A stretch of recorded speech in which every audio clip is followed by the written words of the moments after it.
Students, welcome to my YouTube classes. हम पढ़ रहे थे क्रिस्टल्स। अब आज हम देखेंगे इन क्रिस्टलों में अपूर्णताएं या दोष। परम शून्य ताप 0 डिग्री सेल्सियस या 273 केल्विन पर सभी क्रिस्टल आदर्श क्रिस्टल होते हैं, लेकिन ताप बढ़ाने पर आयनिक क्रिस्टलों में अवयवी कण यानी कि धनायन व ऋणायन नियमित रूप से अव्यवस्थित हो जाते हैं, जिसके कारण क्रिस्टलों में त्रुटियां उत्पन्न होती हैं। क्रिस्टलीय दोष मुख्यतः दो प्रकार के होते हैं, बिंदु दोष या परमाणुवीय दोष। इस प्रकार की त्रुटि आयनिक क्रिस्टलों में अवयवी कणों की अनियमित व्यवस्था के कारण उत्पन्न होती है। यह मुख्यतः 3 प्रकार के होते हैं। इसमें फर्स्ट है स्टोइकियोमेट्री त्रुटियां या रस समीकरणमिति। इस प्रकार की त्रुटियों में आयनिक क्रिस्टल में धनायन एवं ऋणायनों का अनुपात यौगिक के अणुसूत्र के समान होता है। ये 4 प्रकार की होती है। इसमें फर्स्ट है रिक्तिका दोष। यह क्रिस्टल में जालक स्थल यानी कि रिक्त स्थल होने के कारण होती है। जैसे इसमें ये स्ट्रक्चर दे रखी है, तो इसमें ये यहाँ पे क्या हो रखा है कि रिक्त स्थल है। इसमें रिक्त स्थल होने के कारण क्या होगी, यानी कि ये रिक्त स्थल हुआ, इसके कारण इसमें रिक्तियाँ उत्पन्न हो रही हैं, यानी कि रिक्तिका दोष हो गया ये। दूसरा है अंतरकोशी दोष, अंतरकाशी दोष। इसमें यह दोष आयनिक क्रिस्टल में धनायनों एवं ऋणायनों के अंतराकाशी क्षेत्रों में आने के कारण उत्पन्न होता है। यानी कि जैसे ये सर्किल दे रखे हैं, इसमें से ये जैसे अपनी जगह से हटके यहाँ से ये हटा और ये अंतराकाशी स्थल यहाँ पे बीच में आ गया, ये अंतराकाशी स्थल इसमें अगर आ रखा है, तो ये कौन सी दोष हो जाएगा, अंतराकाशी दोष। तीसरा है फ्रेंकल दोष। फ्रेंकल दोष में क्या हो रखा है कि इस प्रकार की त्रुटि में एक धनायन अपने स्थान को छोड़ करके क्रिस्टल में अंतराकाशी स्थल पर चला जाता है, जिसके कारण क्रिस्टलों में फ्रेंकल दोष उत्पन्न हो जाता है। इस त्रुटि के कारण ही विद्युत उदासीनता बनी रहती है, क्योंकि धनायनों एवं ऋणायनों का अनुपात समान रहता है।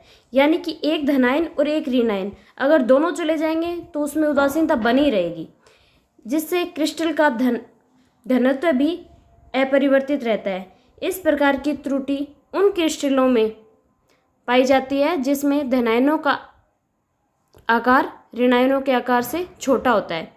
जैसे कि इसमें क्या हुआ, जैसे इसमें A+ यानी कि धनायन है, वो अपना यहाँ से स्थान छोड़ करके और रिक्त स्थान पे यानी कि अंतराकाशी स्थल पे आ गया। अंतराकाशी स्थल पे आने से क्या होगा कि इसके अंदर रिक्तिका आ रही हैं, तो इससे इसका कोई फर्क नहीं पड़ेगा। यानी कि अंतराकाशी स्थल पे आ रहा है, यहाँ से जैसे यहाँ से हटा और बीच में आ गया अंतराकाशी स्थल पे, जिससे इसके अंदर क्या हुआ कि इसके घनत्व में कोई भी कमी या ज़्यादा नहीं हुआ, लेकिन इसलिए इसमें ये इसका दोष हो गया। कौन सा दोष बोलेंगे इसमें, इसको ये होगा इसका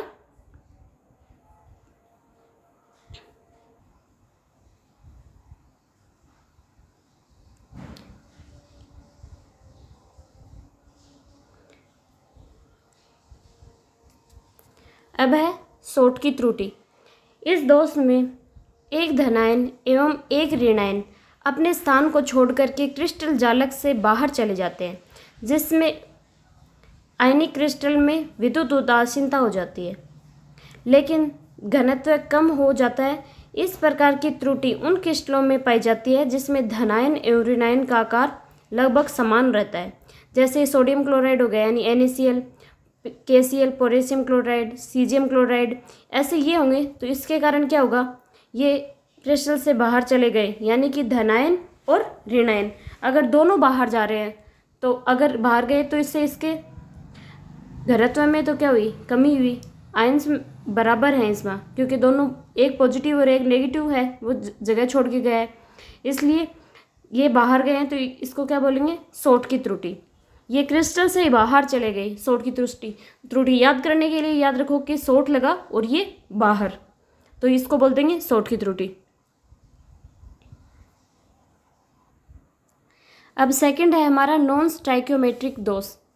इन त्रुटियों में धनायनों एवं ऋणायनों का अनुपात यौगिक के अनुपात के अनुरूप नहीं रहता है। यह दोष 2 प्रकार के होते हैं, धातु आधिक्य दोष और धातु न्यून दोष हो गया। इसमें फर्स्ट है धातु आधिक्य दोष। इस प्रकार की त्रुटि में क्रिस्टल जालक में धातु आयनों की संख्या अधिक हो जाती है। यह त्रुटि भी दो प्रकार की होती है। इसमें फर्स्ट है ऋणायन के स्थान पर अतिरिक्त इलेक्ट्रॉन की उपस्थिति, यानी कि क्रिस्टल जालक में निर्माण के समय यदि ऋणायन अपने स्थान को छोड़ करके बाहर चला जाए तो क्रिस्टल में धातु आयनों की संख्या बढ़ जाती है, लेकिन क्रिस्टल में विद्युत उदासीनता बनाए रखने के लिए उसके एक अतिरिक्त उस ऋणायन के स्थान पर क्रिस्टल जालक में प्रवेश कर जाता है।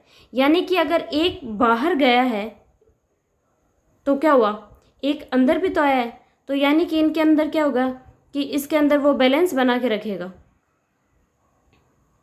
इसलिए इसमें विद्युत उदासीनता क्या होगी, बनी रहेगी। फिर सेकंड है अतिरिक्त धनायन की अंतरकाशी क्षेत्र में उपस्थिति। यदि कोई अतिरिक्त धनायन उस क्रिस्टल जालक में अंतरकाशी क्षेत्र में प्रवेश कर जाता है तो उस क्रिस्टल जालक में धातु आयनों की सांद्रता बढ़ जाती है, लेकिन विद्युत उदासीनता बनाए रखने के लिए अतिरिक्त इलेक्ट्रॉन क्रिस्टल जालक में प्रवेश कर जाते हैं। इसमें क्या हुआ कि अगर एक धनायन,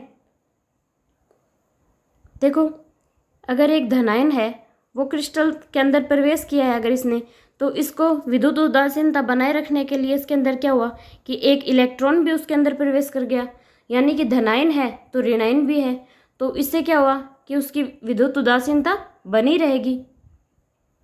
फिर सेकंड है धातु न्यून दोष। इसमें है इस त्रुटि में धनायनों की संख्या ऋणायनों की संख्या से कम हो जाती है। यह दोष मुख्यतः दो प्रकार से उत्पन्न हो सकते हैं, यानी कि धातु न्यून दोष था तो इस दो प्रकार से क्या होगा, इसमें धातु का क्रिस्टल जालक से बाहर चले जाना, यानी कि धनायन है वो क्रिस्टल जालक से बाहर जाए तो क्या होगा। इस प्रकार की त्रुटि में एक धनायन अपने स्थान को छोड़ करके क्रिस्टल जालक से बाहर चला जाता है, लेकिन दूसरा धनायन अपनी ऑक्सीकरण संख्या में वृद्धि करके क्रिस्टल की विद्युत उदासीनता बनाए रखता है। यानी कि अगर धनायन बाहर गया है तो एक क्रिस्टल जालक है वो अपनी ऑक्सीडेशन स्टेट यानी कि ऑक्सीकरण अवस्था में वृद्धि करके बैलेंस बनाए रखेगा, यानी कि वो धातु को उदासीन बनाए रखेगा।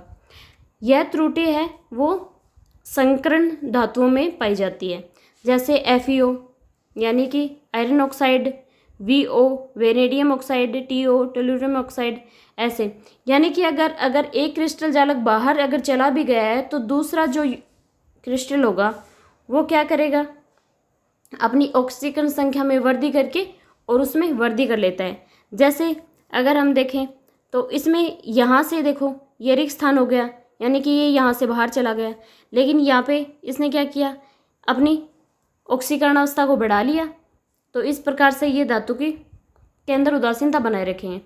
अब सेकंड है अतिरिक्त ऋणायन या क्रिस्टल जालक में प्रवेश करना। इस त्रुटि में क्या होगा, इस त्रुटि में यदि कोई ऋणायन क्रिस्टल निर्माण के समय अंतराकाशी क्षेत्र में प्रवेश कर जाता है, लेकिन सामान्यतः क्रिस्टलों में इस प्रकार की त्रुटि नहीं पाई जाती है, क्योंकि ऋणायनों का आकार धनायनों के आकार से बड़ा होता है। यानी कि अगर ऋणायन है इनका आकार क्या होता है कि बड़ा होता है धनायन की कंपैरिजन में अगर देखें तो इस प्रकार की त्रुटि क्या होती है, बहुत कम या फिर न के बराबर देखने को मिलती है। फिर है अशुद्धि दोष। इस प्रकार की त्रुटि क्रिस्टलों में एक परमाणु के स्थान पर दूसरे आयन उपस्थित होने से उत्पन्न होती है। यदि NaCl को थोड़ी मात्रा में SrCl2 के साथ गर्म किया जाता है तो Na+ के स्थान पर Sr+2 आयन है वो स्थान ग्रहण कर लेता है, यानी कि सोडियम के स्थान पर स्ट्रोंशियम है ये अपनी स्थान ग्रहण कर लेगा। अतः Sr+2 पृष्ठ के लिए 2 Na+ अपना स्थान रिक्त करते हैं, यानी कि Na+ है इसके क्या देखेंगे कि ये 2 अगर जगह खाली करेंगे तो Sr+2 है वो एक आके इसकी सिचुएशन को हैंडल कर लेगा। अब अगला है नेक्स्ट देखेंगे, ये हमारी त्रुटियां हो गई। अब देखते हैं ठोसों में विद्युतीय गुण। विद्युतीय गुणों के आधार पर ठोसों को सामान्यतः 3 प्रकार के होते हैं। ठीक है, इसमें फर्स्ट जैसे चालक, ऐसे ठोस जो सर्वाधिक मात्रा में विद्युत धारा का चालन करते हैं वे इनमें चालकता की धारा 10⁻7 से 10⁴ ओम इनवर्स मीटर इनवर्स होती है। इसमें धात्विक चालक देखें तो धातुओं में विद्युत धारा के चालन के लिए मुक्त इलेक्ट्रॉन पाए जाते हैं। धातुएं ठोस तथा गलित दोनों अवस्थाओं में विद्युत का सुचालन करती है, यानी कि उनका ठोस हो जाए ये विद्युत का चालन करेंगे। फिर है विद्युत अपघट्य चालक। ऐसे ठोस पदार्थ जो ठोस अवस्था में तो विद्युत के कुचालक होते हैं, लेकिन गलित अवस्था में मुक्त इलेक्ट्रॉनों के कारण विद्युत के सुचालक होते हैं। अगर देखें कुचालक यानी कि विद्युत धारा का प्रवाह नहीं होगा, जैसे कुचालक विद्युत रोधी। ऐसे ठोस पदार्थ जो विद्युत धारा का चालन नहीं करते हैं या जिनमें से बहुत कम विद्युत धारा प्रवाहित होती है, कुचालक कहलाते हैं। उन्हीं चालकता के परास है वो 10⁻⁻20 से 10⁻⁻10 ओम इनवर्स मीटर इनवर्स होती है। इसका एग्जाम्पल देखें तो लकड़ी, प्लास्टिक, रबड़, गंधक, सल्फर। अर्धचालक ऐसे ठोस पदार्थ जिनमें चालकता की परास चालक तथा कुचालक के मध्य होती है, उसे क्या कहेंगे? अर्धचालक। इसकी चालकता की परास है वो 10⁻⁻6 से 10⁴ metre ohm inverse metre inverse होती है। अर्धचालक 0 डिग्री सेल्सियस या परम शून्य ताप पर कुचालक की तरह व्यवहार करते हैं, लेकिन ताप बढ़ाने पर इनकी चालकता बढ़ जाती है। इनकी चालकता त्रुटियों व अशुद्धियों के कारण बढ़ती है। ये 2 प्रकार के होते हैं, आंतरिक या नेज अर्धचालक। इस प्रकार के अर्धचालकों में विद्युत धारा का प्रवाह या अशुद्धियों एवं त्रुटियों के कारण होता है। इसके एग्जाम्पल हैं सिलिकॉन, जर्मेनियम। फिर सेकंड है बाह्य या अपद्रव्य अर्धचालक। इस प्रकार के अर्धचालकों में एक परमाणु के साथ दूसरे प्रकार के परमाणु की अशुद्धियाँ मिलाने पर विद्युत धारा का चालन होता है। ये भी 2 प्रकार के होते हैं। n प्रकार के अर्धचालक, यदि कुचालक परमाणुओं के साथ उससे अधिक संयोजकता वाले परमाणुओं की अशुद्धि मिला दी जाए तो ये n प्रकार के अर्धचालक कहलाते हैं। यदि सिलिकॉन चतुर्संयोजी के साथ में फॉस्फोरस 5 संयोजी परमाणु की अशुद्धि मिलाने पर फॉस्फोरस 4 सिलिकॉन परमाणु के साथ उपसहसंयोजक बंध बना लेता है, जबकि फॉस्फोरस के साथ में एक अयुग्मित इलेक्ट्रॉन शेष रह जाता है जो विद्युत धारा का चालन करता है।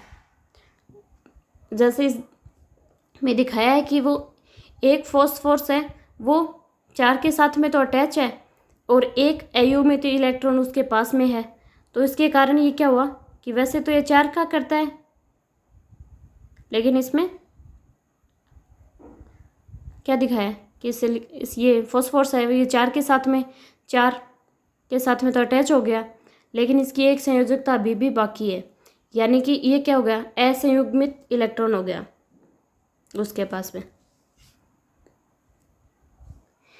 p प्रकार से अर्धचालक, यदि कुचालक परमाणुओं के साथ उससे कम संयोजकता वाले परमाणु की अशुद्धि मिला दी जाए तो इस प्रकार के अर्धचालक p प्रकार के अर्धचालक कहलाते हैं। यदि सिलिकॉन चतुसंयोजी परमाणु के साथ में बोरॉन त्रिसंयोजी परमाणु की अशुद्धि मिला दी जाए तो प्रत्येक बोरॉन परमाणु 3 सिलिकॉन परमाणुओं के साथ में सहसंयोजक बंध बना लेता है, लेकिन बोरॉन परमाणुओं के पास सिलिकॉन परमाणुओं से एक इलेक्ट्रॉन कम होने के कारण इलेक्ट्रॉन न्यून छिद्र उत्पन्न हो जाता है। यानी कि जैसे सिलिकॉन पहले फॉस्फोरस के साथ बना रहा था तो इसकी 4 संयोजकताएं पूरी हो रही थी, लेकिन अब वो बोरॉन के साथ बना रहा है तो बोरॉन के साथ वो क्या है कि बोरॉन 3 के साथ ही अटैच होगा, तो इससे एक सिलिकॉन है उसकी संयोजकता पूरी नहीं होगी, तो इसमें क्या होगा? इलेक्ट्रॉन न्यून छिद्र उत्पन्न होगा, यानी कि धनावेशित छिद्र होगा। तो ये p प्रकार का कि अर्धचालक हो जाएंगे। फिर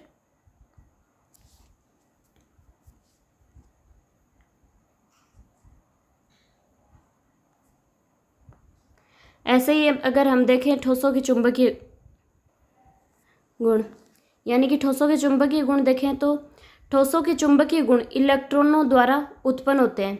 इलेक्ट्रॉन स्वयं चुंबक की तरह व्यवहार करते हैं। इलेक्ट्रॉनों की कक्षीय एवं चक्रण गति द्वारा क्रमशः कक्षीय चुंबकीय आघूर्ण व चक्रण चुंबकीय आघूर्ण उत्पन्न होते हैं। चुंबकीय आघूर्ण म्यू नोट यानी कि बोर मैग्नेटोन द्वारा दर्शाए जाते हैं। इसमें बोर मैग्नेटोन इक्वल्स टू क्या हो गया, रूट में n इंटू में n+2। यहाँ n है वो अयुग्मित इलेक्ट्रॉनों की संख्या है। ठोस चुंबकीय गुणों के आधार पर सामान्यतः 5 प्रकार के होते हैं। अब ये 5 प्रकार कौन कौन से होंगे, जैसे पहला है प्रतिचुंबकीय पदार्थ यानी कि डायमैग्नेटिक। डायमैग्नेटिक होते हैं, उसमें क्या होता है कि दो अयुग्मित, इसमें क्या होता है अयुग्मित इलेक्ट्रॉन होते हैं। जैसे अब पढ़ते हम, ऐसे पदार्थ जो चुंबकीय क्षेत्र द्वारा प्रतिकर्षित होते हैं दुर्बल रूप से, यानी कि दुर्बल रूप से प्रतिकर्षित होते हैं क्योंकि उसमें अयुग्मित इलेक्ट्रॉन पाए जाते हैं। दो संयोजकताएं वाले परमाणु जैसे हाइड्रोजन इनवर्स, मतलब उसके ऊपर माइनस चार्ज है, लिथियम प्लस बेरिलियम +2, ठीक है।